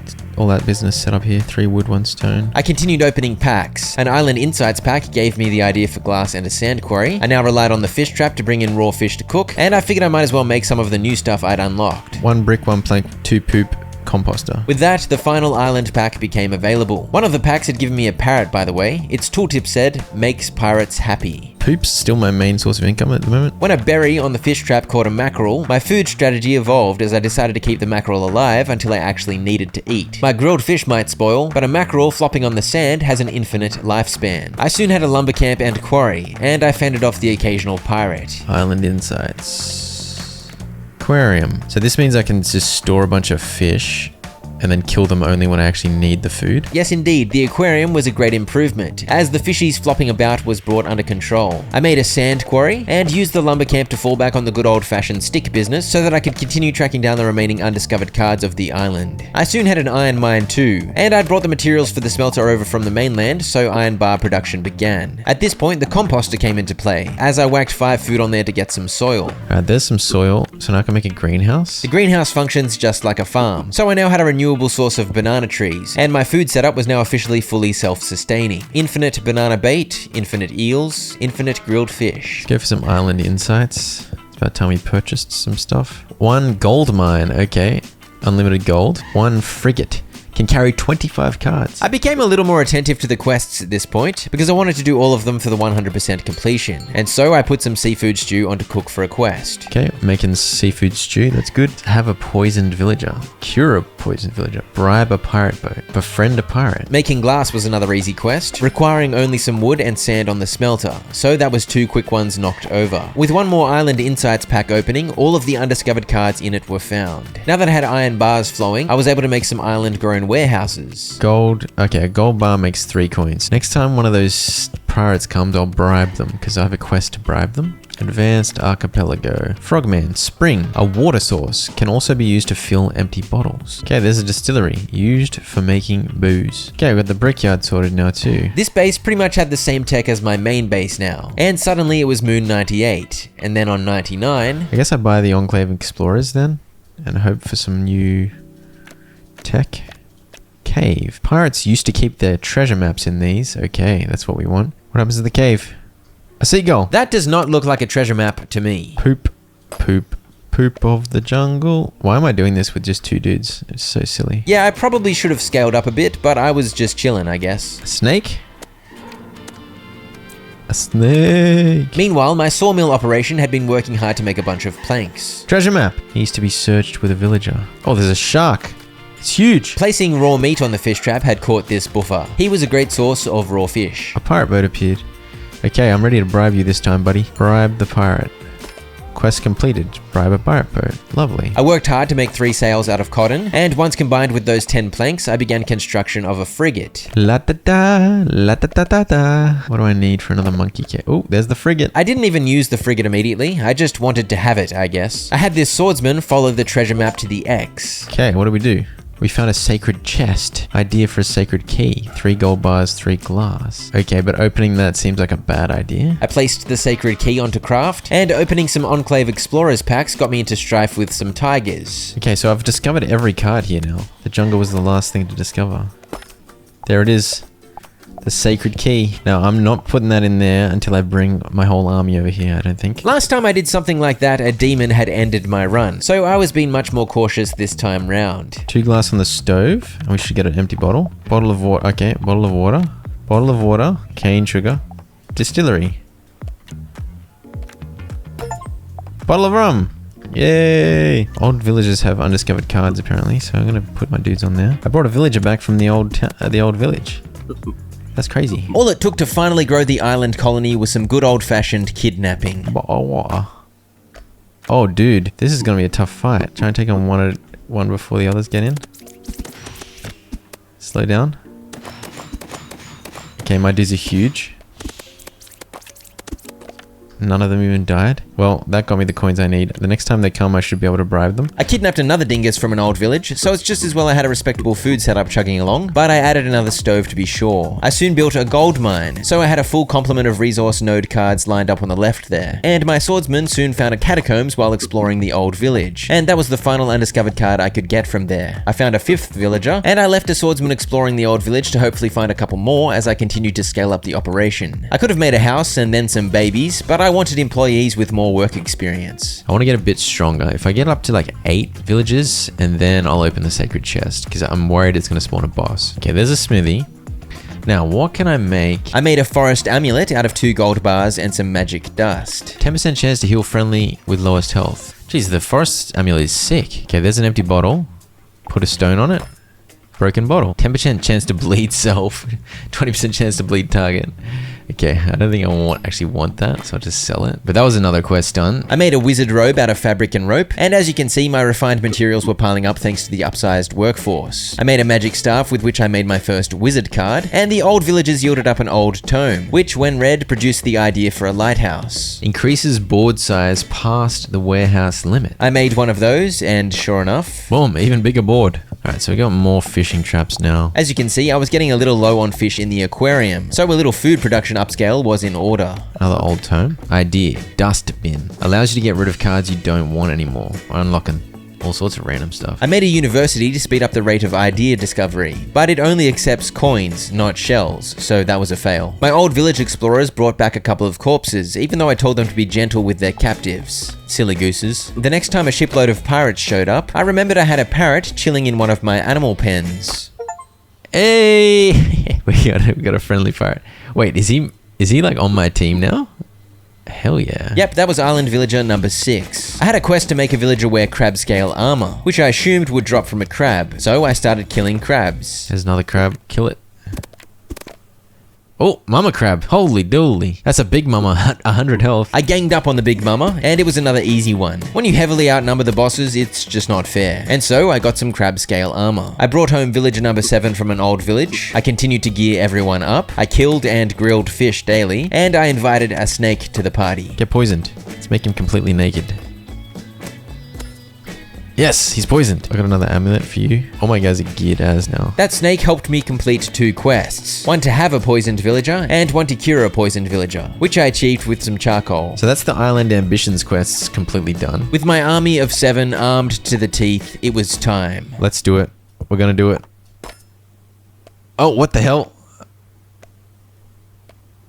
Okay.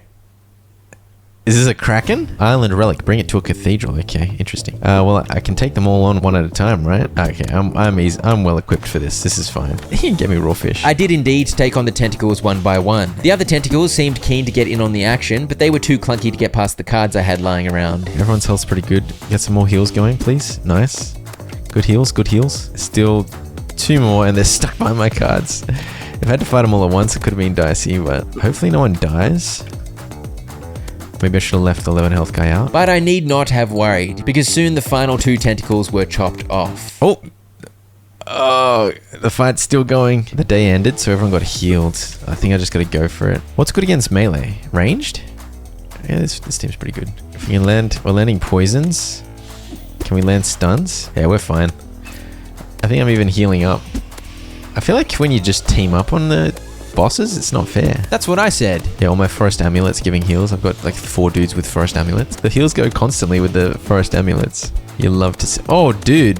What did he just do? He just unleashed his Hail Mary. Just stunned all of my dudes. But it wasn't enough, and the Kraken was sent back to the depths. It left behind a rather nice tooth axe. Alright, we defeated the Kraken. The mystery of the island is complete. And I'd found an island relic in that sacred chest too. That's probably summoned the final boss. So now I think I'm done with this island. I think that's all I need. I got gold ore and sand, so I can make a sand quarry and gold mine back on the main base. I don't think there's anything else. I took a bunch of cotton too, because why not? And then it was back to the mainland. Since I brought back the island crew, I now had a whopping 20 villagers here, meaning I needed 40 food per moon to keep them alive. So the first order of business was to make 3 more stoves, and to begin growing the chicken population so that omelets could flow forth at an even faster rate. I went on the hunt for a wolf. Oh, there's a wolf. We got it. I gave the wolf a bone. Can do anything a human can, just slower. Wait, what are you saying? You saying that my guy can work in the lumber mill? Yes, the dog can collect wood from the lumber can. Look how aggressive the omelet eating is when you've got this many villagers. Light speed omelets. So I'm farming these old villages because I want, well, because I need more ideas to unlock, I guess. And once you get all of the ideas, you get a map, and with a map you can make an explorer. And also, I need to kill goblin archers to get quivers, and sometimes goblin archers come through. So, dog, you can wear a wolf head. Yeah, perfect. There's an old tome. There we go. An idea. Hot pot. Another old tome. Idea, magic glue. I made a hot pot, which you can shove a bunch of food into to save space. I didn't really use it though because it had a cap of only 50 food, and it was annoying to have to constantly drag omelets onto it every time it emptied. Okay, we got an old term finally. Oh, there we go. We got the map. So if I give you that, there we go. We made an explorer. That's one quest done. But that was enough fluffing around. It was time to make a cathedral. I needed 5 glass and 5 gold bars, so I made a sand quarry to go with the gold mine I'd already made, and I got some goodies smelting. Before long, the stack of materials I needed was ready, and construction of the cathedral began. While I was waiting, I made a crane, which moves cards. Fair enough. Cathedral. Island relic. Start. Demon Lord. 666. Combat level 364. 10% chance to lifesteal. Okay. Let's just get everyone fighting him. It's quite a battlefield. I believe I may have had the big fella outnumbered. Let's see if we get some 6 stuns going. Look at these heals. Oh, everyone gets a heal. I don't think anyone even dies. Oh, he's targeting my dog. Look at that heal. It's so juicy. If I had more stun weapons, it'd be just game over. Stun locked galore. Another heal for everyone. And everyone gets a feed in between. It's gonna heal everyone up, I think. Yeah, because he doesn't target specifically. He's just attacking willy-nilly. I don't think he can even kill anyone. He's dead. Wait, what the hell? Nice. That was the final boss. Final boss. Done. I think that's a final achievement as well. Look at this lineup of dudes.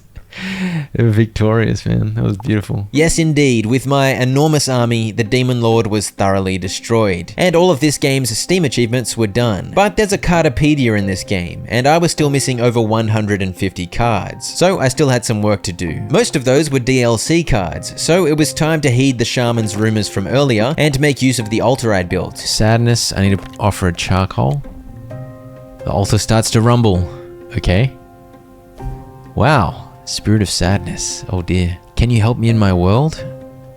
Alright. Oh, so this is an entirely new world.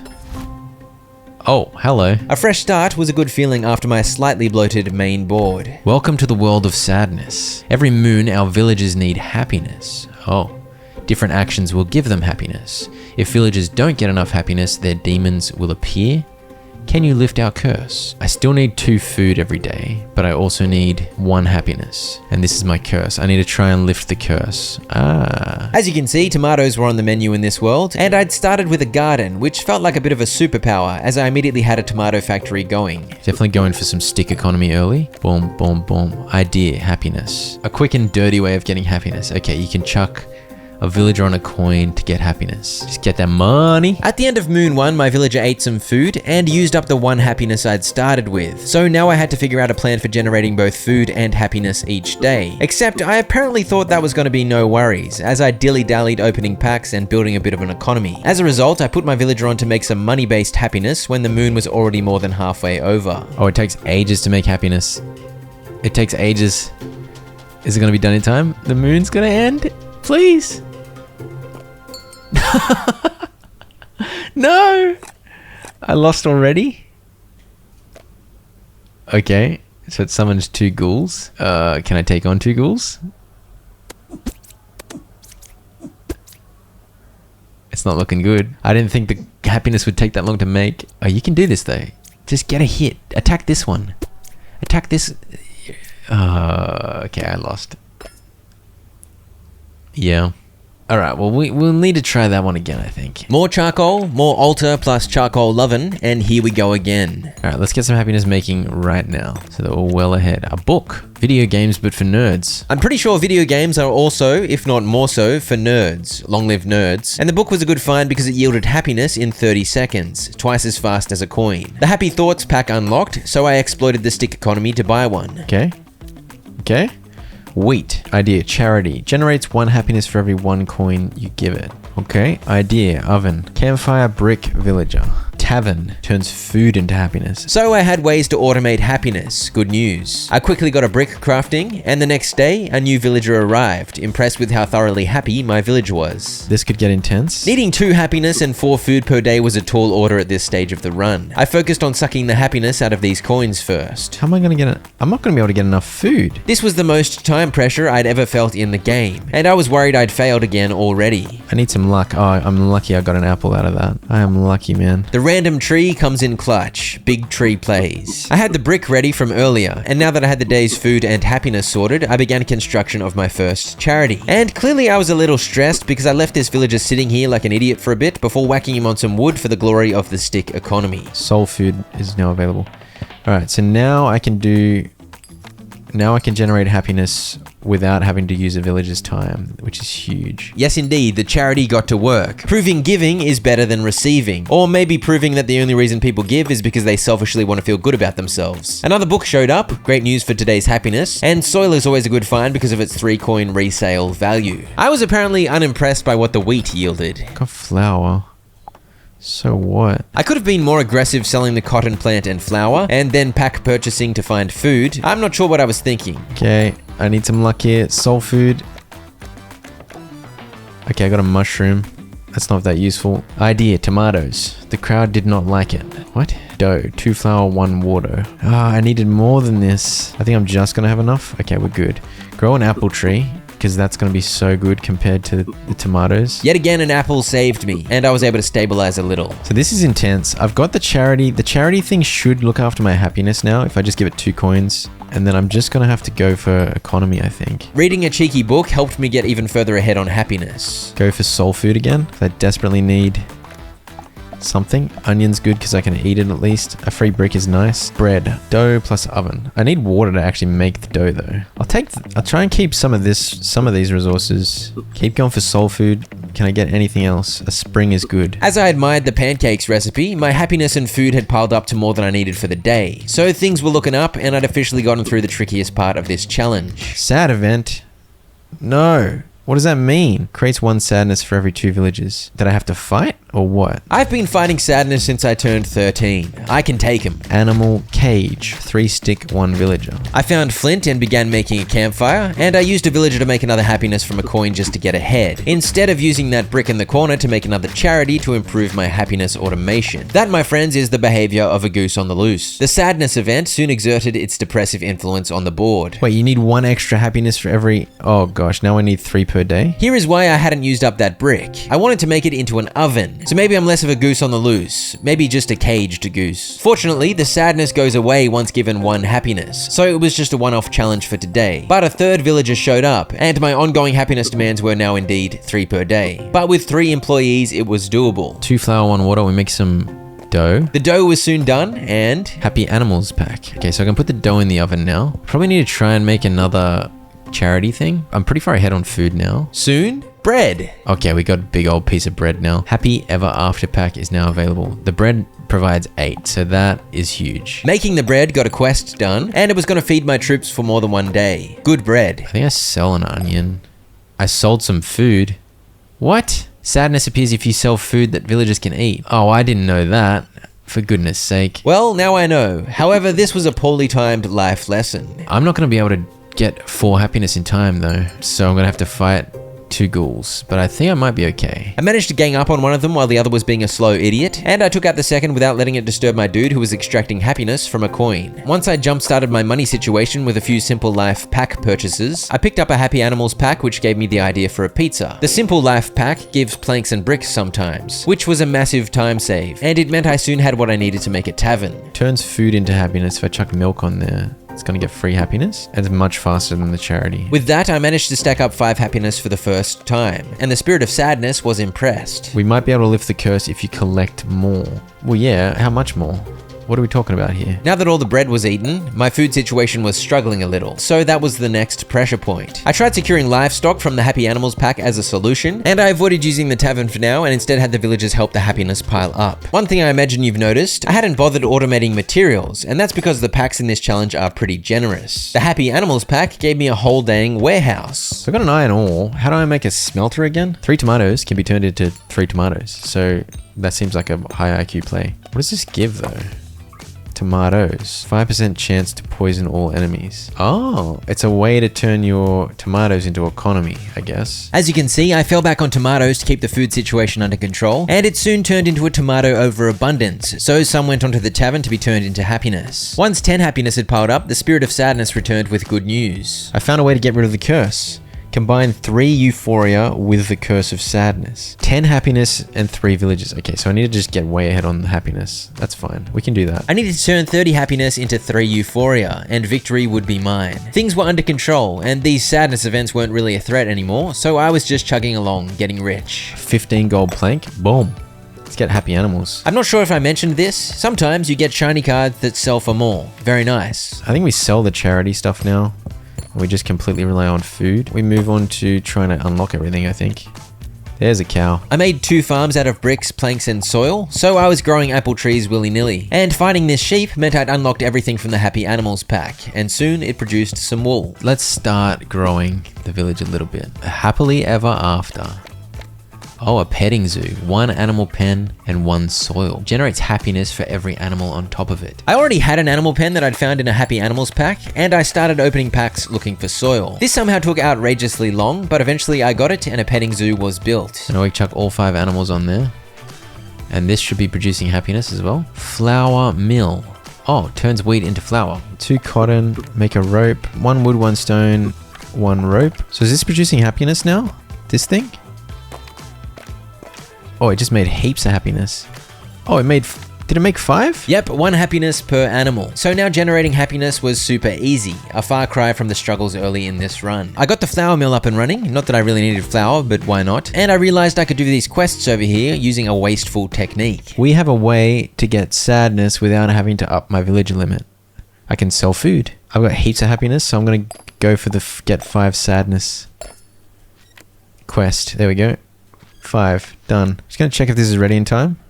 Okay, it is. 2, 3, 4, 5. There we go. We got the quest completed to have 10 sadness. I thought I was going to have to get 20 villages, but it's actually going to be flaming hard. I'd been thinking the only way to get sadness was via the sadness events that happen every few days, which summon 1 sadness for every 2 villages. So yeah, I'm glad I remembered the thing with the selling food. With that, all of the side quests for this challenge were done, and I soon discovered the final card in the Happily Ever After pack too. A well, which I made because why not? I scaled up my happiness production with another tavern. Got happiness coming out my ears here. To speed it up even more, I made a second petting zoo, and before long I had more than enough happiness and I began crafting the euphoria I needed. 3 euphoria.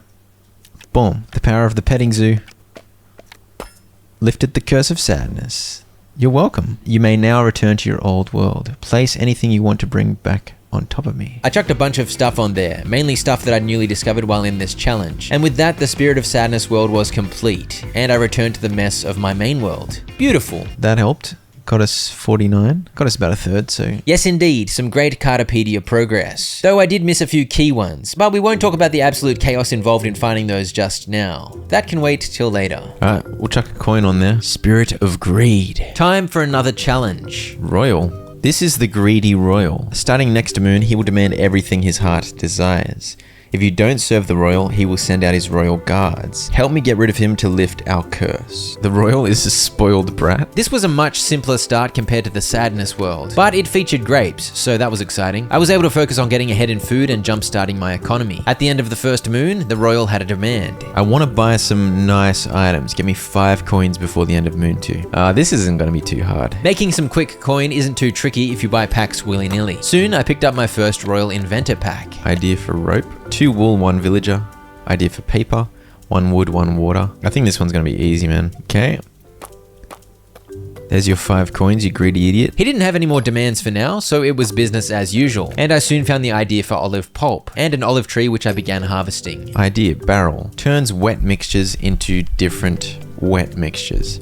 What are you talking about? Alright, what do you want tomorrow, big fella? Build a garden for me before the end of moon 5. I made some grape pulp out of 2 grapes, a most interesting wet mixture, and I worked towards making that garden. At the end of turn 5, the royal admired it, but thankfully did not steal it from me, so I had it to use ongoing. While this challenge did introduce quite a few new cards, compared to the sadness shenanigans, this was a much more standard feel, as I slowly established automation starting with a lumber camp. Also, I think I had a few grapevines. Fetch me 5 olive before the end of moon 8. I don't know what an olive is, but I'll get you some olives, you big doofus. My quarry was also ready, which was another quest complete, unlocking a new card pack. And I started harvesting grapes, and enjoyed the glory of the grape economy. I tracked down the necessary olives, but because I forgot to save some grapes to actually eat... Oh dear. I ate all the olives that I wanted. But I still had a day to get the olives, so it was all good. I bought some noble creatures packs, and it turns out sheep are noble. And at the end of Moon, old mate scoffed down his olives.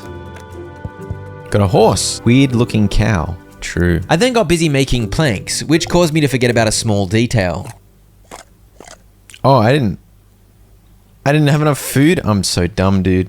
To make matters worse, the royal made an outrageous request. Purple socks. What? Thankfully, he gave me the recipe. 2 wool, 1 villager, 1 grape. I can't believe I let him die. I'm so stupid, man. Here's some milk. Wait. The horse produced milk? Excuse me? And so I carried on with my singular hero villager. Alright, we'll make the purple socks for the idiot. I later worked out you can put the wanted items straight on the royal immediately, but I didn't know that at this point, so I just left it here for when the time came for him to demand it. I soon made a barrel out of 3 planks. Courtyard contraptions. I put some grape pulp in the barrel. I wonder what different wet mixture that'll turn into. Talk to me. Fish and chops, French fries, and fried fish.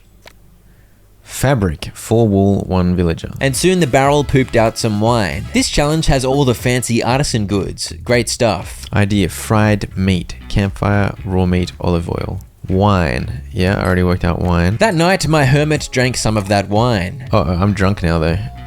Is that a good thing? The royal claimed his socks, and no, it's not a good thing. It decreases my work speed. When you're stuck with just the 1 villager, you better hope he's not a raging alcoholic. Idea, French fries, campfire, potato, olive oil. Winter coat, 2 wool, 1 rope. And materials continued to pile up, decently fast. I put some olive pulp into the barrel to turn into a different wet mixture. It should make olive oil, I guess. Start making fabric out of the wool that I get. The royal next wanted 2 bottles of wine, which I already had. After quite a slog due to the 1 villager only situation, I managed to make a smelter. Royal Luxuries is available now. I need to kind of anticipate what he needs because otherwise I'm going to run out of time because I may or may not have let one of my villagers die. So far so good, and I did my best to be efficient about the board. Got the sawmill. I'm just doing this for the quests, to be honest. There are 6 cards to discover here. Fried fish, campfire, raw fish, olive oil. Painting, paper, plank, charcoal. For his next demand, the royal wanted one of them paintings. Greedy royal thinks he can demand everything. I'm sure his demands will soon be his downfall. Nice. I found a spring, sprung some water, and whacked the water on wood, which magically made paper. While I was looking for flint, I wound up with 18 cards too many. I finally found flint, I whipped up a campfire, and I made charcoal on said campfire. Charcoal, 2 planks. Where the hell's my 2 paper? 2 paper. Wait, did he want it today? Nope, I still had time. Alright, there is the painting. Finally. For the idiot. The idiot claimed the painting, I found some iron ore so I smelted it, and finally made warehouses to increase my board size a little. And I opened courtyard contraptions packs and found the ideas for beer and fruit salad. I also made a brickyard because the quest told me to. With that, almost all of the quests for this challenge were complete. Guests over on Moon 24, 2 beers before then. Okay. 2 wheat in the barrel is beer, I think. So I tracked down wheat and whacked it on the garden to multiply. Soon enough I had beer, and I continued opening courtyard contraptions. Cheese. It tastes like a Gouda. 2 milk, 1 barrel. Try and make cheese. There's my 2 beers for the idiot. Good thing my horse was diligently making milk. And I still had only 1 villager if you've somehow forgotten. What a hero villager. Alright, there's your beer, mate. Merry Christmas. There's a 2nd barrel. Could be my cheese making barrel. I want to impress a lady. Get me a fancy dress before the end of Moon 28. 2 wool, 1 rope, 2 stick, a dress to impress. How the hell are those materials make an impressive fancy dress? The fancy dress was not difficult to make. Also, it looks quite spiky, itchy, scratchy. Let's just make wine and olive oil for economy, I guess. They sell for 5 gold a pop, so that's some good thinking, big fella. This guy's soloing this, no worries, by the way.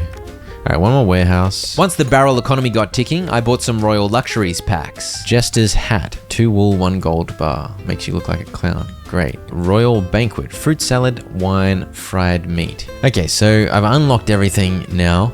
I feel like he's only going to ask for all the various things I've unlocked, right? So I think I should just start making everything. Here's Jester's hat. Jester's hat is cooking already. Purple socks is done. Painting's done. Royal banquet. Let's do a winter coat. The royal finally took the fancy dress to give to his lady friend. Got the Jester's hat and winter coat over there. I don't know if he's going to ask for them, but if he does... I made a book too, and an animal pen to get the riffraff under control. Okay, good. We're finally organized in terms of maniacs running around. This is easily soloable. He wants a royal banquet before the end of Moon 33. Okay, so this is where things might get a little bit tricky, actually. I got to work on some olive oil for the fried meat, some wine too, and for the fruit salad I had to hope for an apple from a random tree, which I found pretty quickly and promptly combined with a grape. Raw meat and olive oil. Does this mean I need to kill a sheep? He gave wool. You silly sheep. Please give raw meat. No, not more wool. Give him a slingshot so he's a bit stronger. What does the Jester's hat give? The Jester's hat is actually insane. Makes him a Jester. Winter coat as well. I just made him into a bit of a beast. So he should be able to take on the horse. There's the raw meat we want. I've always wanted to watch a jester bash up a horse. There's the fried meat, and now we can make the royal banquet. Boom. Done. I'm still a bit confused as to why this horse is producing milk, but I'm impressed. Alright, have your royal banquet, fella. And at the end of the next moon, his final request. Okay. What's he gonna ask for now? Merchant. I have everything, but it's not enough. I want more food, more entertainment, and more valuables. A dear friend of mine got a phoenix egg for his birthday. I want something better. There's a merchant in town and he's selling a dragon egg. Get it for me. I needed 100 coins to get the dragon egg, and my one-man colony wasn't exactly rich, so it took me a couple of moons, but eventually the merchant handed over the egg. The dragon egg. I just give it to him? I was doubtful you would get me the dragon egg, but here you are. A crack starts to appear in the shell. I think I see what's gonna happen. What's this? A crack in my dragon egg? Get me a new one right away. The egg cracks again. Shame on you, angry royal old dear. The egg breaks open. Baby dragon. With one big swing, the dragon takes out the royal. Luckily, the dragon did not eat the royal crown. The royal crown is the most valuable item in the whole world. However, you can't lift the curse without the royal crown. So I gotta put that on there. It's got 100 health, 5 attack speed. It's got insane stats, but... Actually, hang on. You can't... Oh, I'm not allowed to? I wanted to fight the dragon. I think I gotta try fight him. My assumption was the baby dragon would drop a card I needed for the Cardopedia, so I didn't want to pass up this opportunity to fight it. Otherwise, I'd have to redo the entire challenge. Oh dear. I need some heals. Oh yeah. Maybe I can do this. Stuns, stuns, stuns, stuns. Yes. Land your hits, dude. Oh, big heals. Hang on, we gotta make sure food is still being produced. Oh, it's actually kind of dicey. No. I just need luck. Okay, good heals. Big poisons. I need luck with stuns and heals. The moon should end and I'll get a heal. I think I'm fine. I'm at 2/3 health, he's below half health. Hell yeah. Stuns! Oh, big plays. This jester soloed the entire curse on his own after his friend died under mysterious circumstances on like day 2. And now he's soloing a dragon. Oh, crap, he needs heals. He needs heals. He hits for 3 sometimes. Oh, big heals. Big heals. Come on, baby. Oh, big stun. End of the moon. Free heals, free heals. Oh, massive heals. Beautiful. He just soloed a dragon. I mean, it's a baby dragon, to be fair, but he soloed a dragon using a slingshot with a type disadvantage. Or did he nearly die at the end there? Mission accomplished, and a crucial card for the Cardopedia was secured. Alright, in that case, we can finish it. The royal crown plopped upon the curse of greed, and the thoroughly deceased royal's demands were now forever silenced. The curse of greed is lifted. I dumped some stuff on the spirit to take home with me, and that was another challenge completed. Somehow the jester got in a fight with my horse on the way back. Hey, don't fight the horse. Leave him alone. Hey! He just killed my horse. These jesters really hate horses. The altar starts to rumble. Spirit of death is ugly. We've done pretty well in the first 2. What do we got? What do we got this time? Life is short. True. Carpe dime. YOLO. Welcome to the world of death. Young villager. Curse of death. Death but no taxes. Villagers grow old and get sick. Every few moons our villagers grow up. After turning old, we pass away. We can also get sick if there's too much poop around. Can you lift our curse? Yeah, I guess the trick here is I've got to make sure I'm constantly making new villages. Have 3 poop. That's a good quest to work towards. Have 3 poop. My favorite kind of quest. Idea. Outhouse. Is this quest going to be all about managing poop? 1 plank, 1 poop. The daily life pack gave me some cows and an animal cage which fits 1 animal at a time. Oh, he does 2 poops. What a beast. What a poopy monster. I made a plank out of 3 wood and an outhouse out of the plank and 1 poop. And with that, I had a way to get rid of the poop, because in this challenge, you can't just sell your brown nuggets. There weren't any other undiscovered cards in the daily life pack, so I was just focused on getting things up and running as quickly as possible. That night, some aging occurred. Some villagers grew older. Okay. He's just a regular villager now. I made another animal cage out of 3 sticks, with which I constrained the 2nd cow, and on moon 4, a lonely villager decided to join the village. Also, I noticed something different about my cows. Okay, oh, the cows get old as well. That's upsetting. Between their milk and some grapes, my food situation was great, so it was rough to learn it wasn't going to be so simple thanks to the heifer's impending deaths. Herbal tea makes you feel better. The next Wisdom of Life pack I bought gave me 2 herbs and the naming stone idea. I guess I should probably make more outhouses. I think I had a quest to have 3 poop. Yeah, man. Alright, build a lumber camp. Okay. Completing that quest unlocked the Animal Lives pack, and I figured I'd better get a house built before my nerds got too old. Alright, get in there, make a baby. Some animals passed away. At least it gave me milk and... Even in death, my beloved cows provided me with delicious morsels. I made a second outhouse, doubling my poop destruction efforts, and soon the baby grew up and a young villager joined the party. With a growing colony, food was a priority, so I unpacked looking for more cows. I soon had 3. Some villagers grew older. Villager. Old villager. Oh, that's an old fella. Oh, dearie me. Alright, old fella. Get in there and make another baby, I guess. No heart attacks while making babies, please, old fella. Although that would be a pretty epic way to go. My next goal was to make a barrel, so plank production was going nuts, and I soon began turning milk into cheese. Gotta make cheese next. Cure a sick villager, have a villager die of old age, breed a cow, befriend a cat. We got lots of poop now. He's gone. He's dead. He's dead of old age. It's the spirit. Looks like a villager died of old age. Yep. It's always sad to see it happen. He is safe with me. Be sure to get some new villagers before they all die. Well said. I followed that wise advice, and... I'm leaving the poop here because I want someone to get sick. The cheese is made, so we got Deep Thoughts pack is now available. I tried to make a naming stone, but the bloke building it keeled over and died. How rude. We got a sick villager finally. Now we start getting rid of the poop. Heal the sick villager. Make a second barrel. Villager is healed, so that was the quest done. Another baby's cooking. Now we really got to make money, I think. I don't have any good money-making schemes. I managed to pull the magic dust I was after, which allowed me to begin turning my animal pen into a breeding pen. And I whacked some old cows in there to get busy. I also finally got that naming stone built. Randomize. Emmeline. Alida. Olva. Rona. Dingus. That's better. I see you unlocked a new pack. I heard that this pack contains the fix for my curse. Buffhead. Goose. On the loose. Oh, it doesn't fit. Goose will have to do. There we go. Young goose. Young goose. That night, my old cows passed away while in the middle of getting busy. Truly epic. The cheese was doing well taking care of my food needs, but I was going to have to work hard to keep the livestock population healthy, so I began cycling packs attempting to find some cows. It took quite a while. Dude, why are there no cows?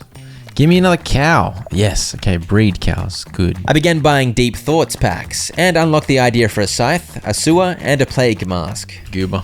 Idiot. I tracked down a sheep, and I made a scythe. We turned Goose into, I don't know, the Grim Reaper. Old Buffhead is dead.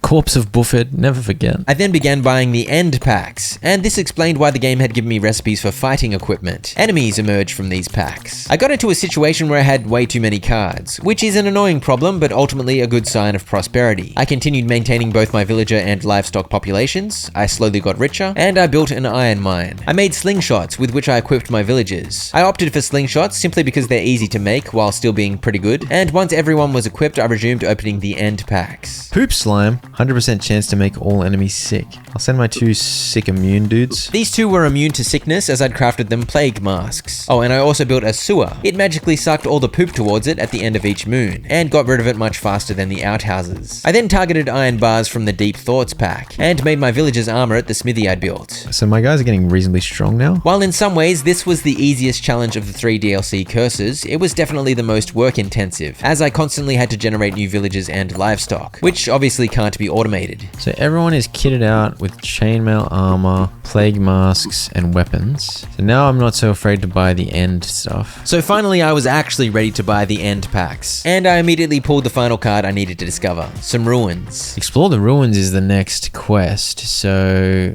I guess when I explore the ruins, something will happen. 1 undiscovered card. There's a feral cat in there. Maybe I can tame it with milk? My army was probably already overkill, but I took it to another level when I decided to make a magic ring, which meant I now had a mage in circulation. And the reason I expanded my villager count to 5 is because you need 5 to explore the ruins. So on they went. Get in there before the old militia dies. Am I going to end up fighting someone though?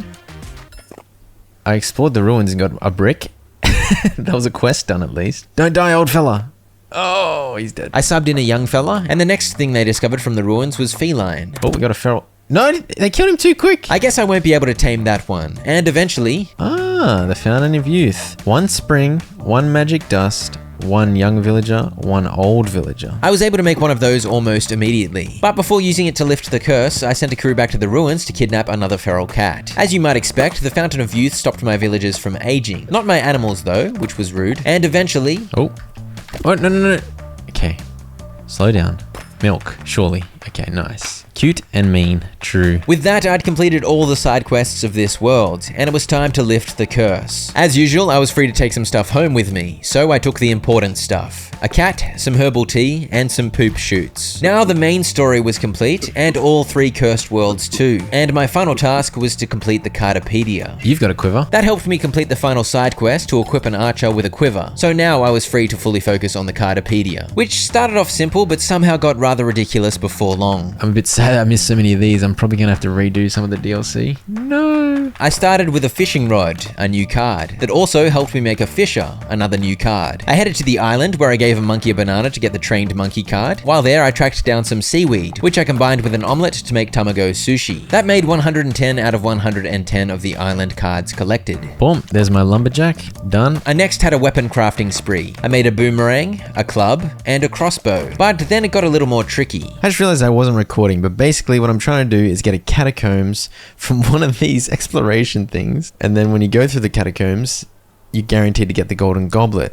And then I've got these nerds building a temple. I chuck the golden goblet on there and kill the demon again. And there's a 33% chance, I think, to get an item that I need for the Cardopedia. Except it's a giant mess because I'm constantly fighting idiots and all my cards get pushed everywhere.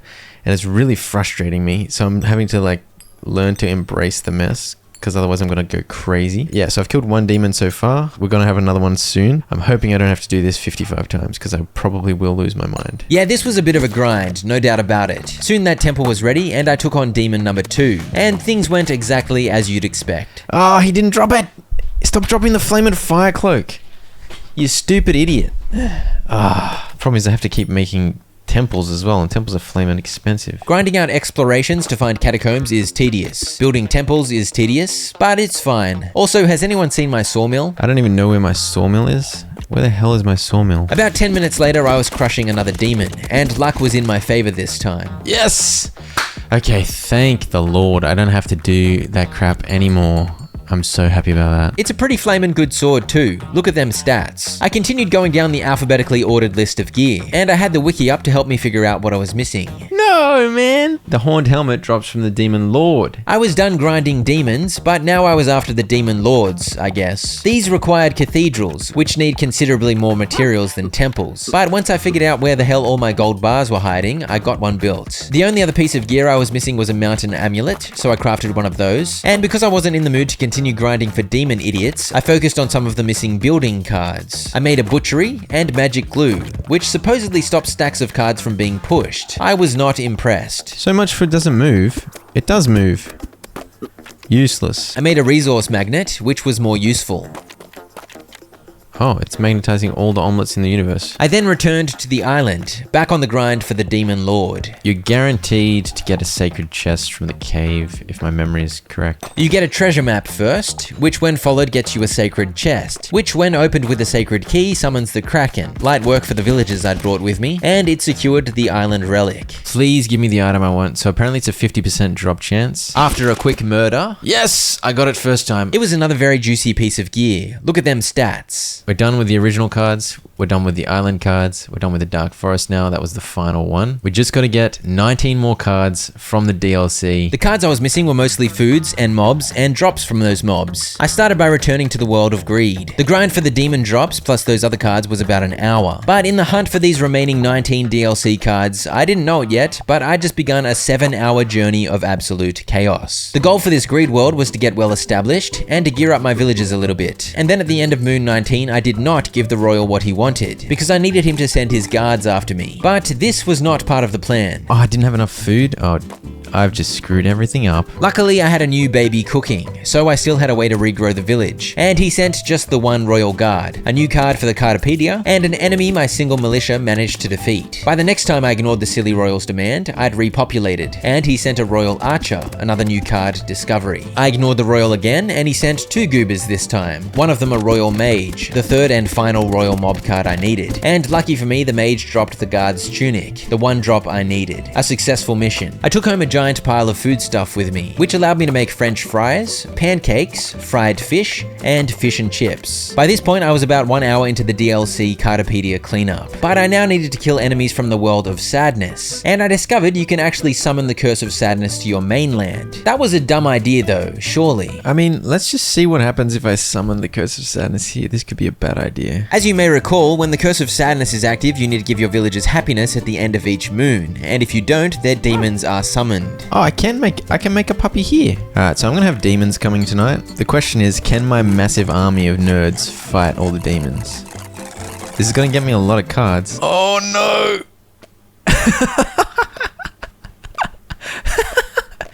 Woo! That's a lot of nerds. I think I can kill all of these things though. There's so many though. It's crazy. Oh, the strange portal's coming too. That'll make it fun. I think the imp's new. Ghoul, imp. Ghoul, imp, ghoul, imp. I needed the Fiend card too, but somehow none of those spawned this go round. And I also needed some item drops from them too. Will I lose anyone in this enormous fight? Look how it's gone out all over there. I don't think I lose anyone though.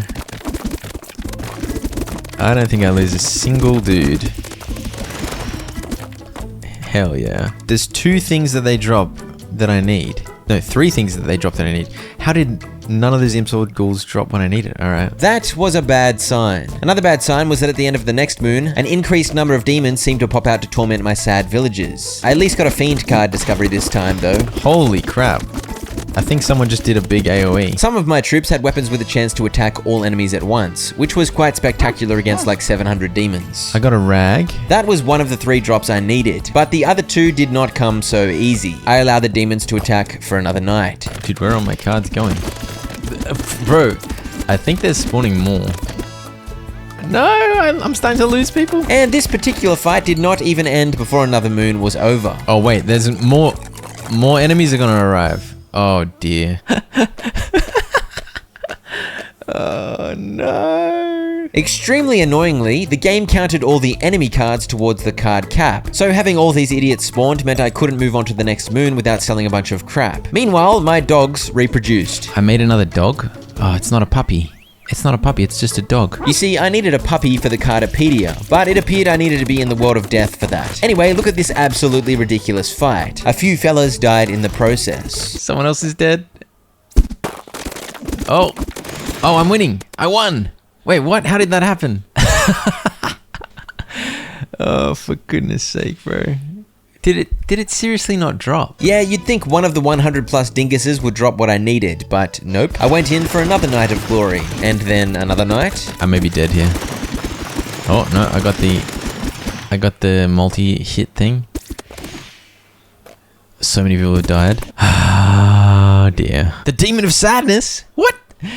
No, I've got too much sadness apparently. Oh, I needed this card. I needed this card for the Cardopedia, so. The Demon of Sadness spawns when you have too many sadness cards lying around. And apparently I'd spawned quite a few of those due to my villagers dying. They still didn't drop the 2 things I need. How am I gonna get them? I had assumed I would find the items rather quickly with this many enemies spawning. And then my plan was to leave my mainland in shambles and escape to one of the DLC worlds to get the remaining cards I needed. But I was beginning to realize I had probably condemned this run to its end. Yep, rip. Oh, we got a big AoE. To cut a long story short, I kept fighting demons each night until the fight was well and truly off the screen. And it was very clear I was going to lose this fight here. And if all my villagers died, it'd be game over.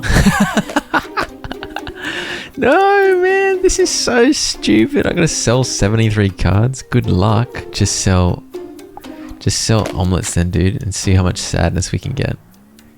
I don't care anymore. As you may recall, selling food when cursed by sadness results in a bunch of sadness spawning. Turns out selling a buttload of omelets is great cause for sadness. Oh man, How am I supposed to get that to spawn? I killed like hundreds of them and that didn't drop. At this point, I finally googled how the loot drops work in this game, and I learned that in every combat, only one piece of gear can drop from enemies. So out of these hundreds of enemies, only one of them could actually drop loot. In other words, my theory that killing a high volume of enemies at once would yield plenty of loot was completely false. And I'd persisted with it for over an hour by this point. On the plus side, it was quite hilarious and impressive to see my villagers take on so many of their demons at once. Another demon of sadness. Another demon of sadness? Another How many demons of sadness? It's like 6, 7, 8, 9, 10, 11, 12, 13, 14, 15, 16, 17. All right, that's enough, dude. 18, 20, 40, 500, 6 million. 342. All right, I'm skipping all that crap. We can leave my world. We can leave my world in chaos, and we're going back to the Spirit of Sadness world. Oh man, I didn't know how drops worked. I can escape to the Spirit of Sadness world. This is so silly, bro. This is so silly. No, man. That's not a good start. They're spawning here.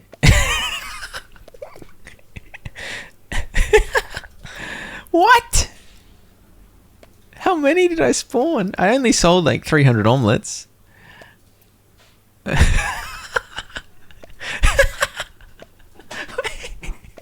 have I done, dude? What have I done?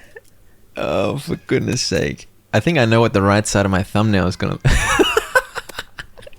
The right side of my thumbnail, 100% is gonna be just a million demons of sadness. That's definitely the play. Alright, let's see how we go. Do you reckon we can win this? Can we lift the curse? Go, fella. You got him. Oh, dear. That's awkward. I didn't have another charcoal, and if I unpaused to try and make one, I would lose. But I did have raw meat, so I figured I'd flee into the world of death instead. But I soon changed my mind. I've changed my mind. I think I need to start a new world. I think it's going to be easy to get the old cat and old dog on a new world.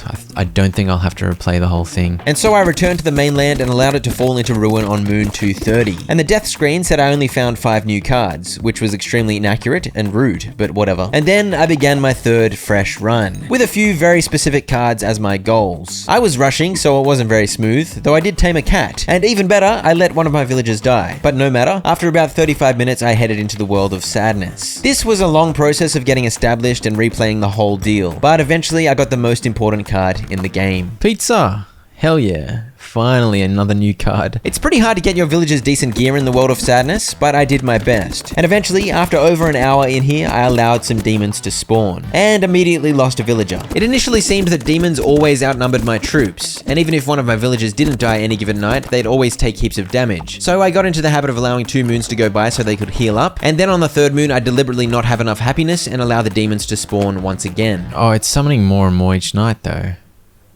This is so hard. I need to kill an imp first. Kill it. No. I'd gotten a rag from a ghoul, but I needed a whip from an imp and a possessed blade from a fiend. So I did my best to target those enemies. And even though I wasn't fighting a million enemies at once this time, it just wasn't working for me. I experimented with having slightly more villagers, and eventually, after a rigorous grind... Oh, I actually got one! Yes! Yes! I can't believe it.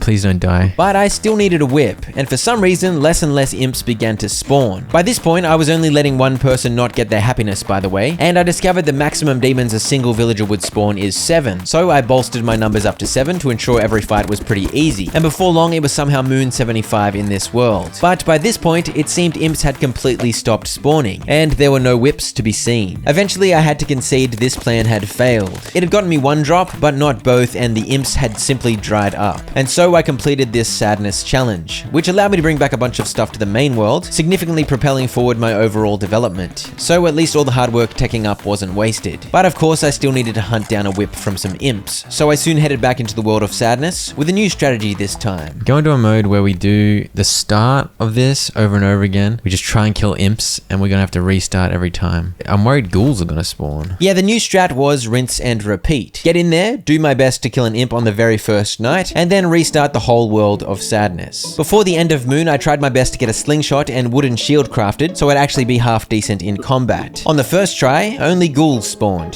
That was not good. But I became something of a Moon 1 World of Sadness speedrunner, unpacking simple life packs willy-nilly, trying to get my dude geared up. On my next attempt, an imp spawned, and I was able to kill it before the ghoul got involved, guaranteeing me a chance at the whip. No whip just yet, but it was proof of concept, and I realized this wouldn't have actually worked with the fiends, as those seem to only spawn later on in the world. So I was very grateful I already had the possessed blade drop. But this was indeed streamlined imp destruction. If I survived the Moon 1 fight, I hung around till Moon 2 and tried my luck. Okay, just try and kill the imp quickly.